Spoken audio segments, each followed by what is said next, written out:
Welcome back to the DIY Bug-Eye WRX restoration project brought to you by Resin Auto Co. In the last episode, my friend Mike and I removed the rust from his quarter panel, and this is where we left off.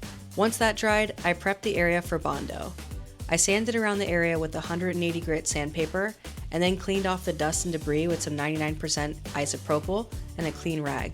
While that air dried, I got the Bondo ready. First, you want to mix it up. Next, take out as much as you need. Measuring this will become easier the more that you use it. From there, you'll need to mix up the hardener. Simply and gently smush it back and forth in the tube in order to mix it up, and then apply a line of hardener covering the diameter of the Bondo that you just removed from the can. Then you're going to want to pick all of the Bondo and hardener up, and while smushing and spreading it out flat like this, mix it until the blue hardener is completely mixed in. This gets all the bubbles out. And finally, apply the Bondo to the area that needs to be repaired. In this case, I'm filling a couple of holes, so I'm pushing the Bondo into the areas where we removed the rust from. Once the Bondo started to harden and cure, I used a flat razor blade to remove the high spots so that it would be easier to sand down flat for the next round of Bondo. Once it cured completely, I hand sanded it down with 180 grit sandpaper and mixed up the next batch so that Mike could take over and learn. He picked it up right away and did an awesome job. We held the plastic Bondo mixing board here while it cured so that the Bondo would not fall out. Bondo won't stick to plastic, but it will stick to like steel and all kinds of different metals. This allowed us to shape it on the bottom so that the bumper would fit properly and so that we had a consistent wheel well shape. From there, we sanded, cleaned, and Mike went for round 3 of the Bondo.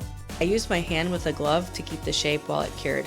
It was pretty warm out, so this cured pretty quickly. If it's not warm out, it's not going to cure quickly, so just make sure that you know that before you put your hand there or something else. You'll be standing there for a while. From there, Mike and I took turns sanding and reshaping the area. We had a few low spots that needed to be filled, so I used some glazing putty from 3M, and this stuff works fantastically, and it's super easy to apply. You don't even have to mix it. Here I'm showing Mike how to push the glazing putty into the low spots to get it as flat as possible. From there, using 400 grit sandpaper, we sanded the excess down to make sure that everything was the same level, nice and flat. A few other low spots showed themselves at this point, so I addressed them with the glazing putty.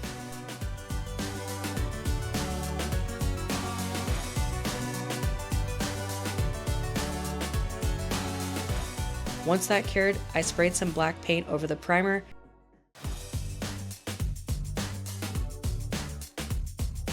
and then added the color shift paint on top of that once that dried.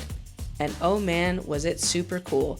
This is Duplicolor's purple blue color shift paint, and it is awesome. Depending on where you put the light or where the light source is coming from, it'll either be blue or purple. When we prep for paint, the small imperfections that you see here will be sanded down completely, but for now, the car is saved from rust and protected. Here's the before, and here's the after. Thanks for watching, and I'll see you in the next one.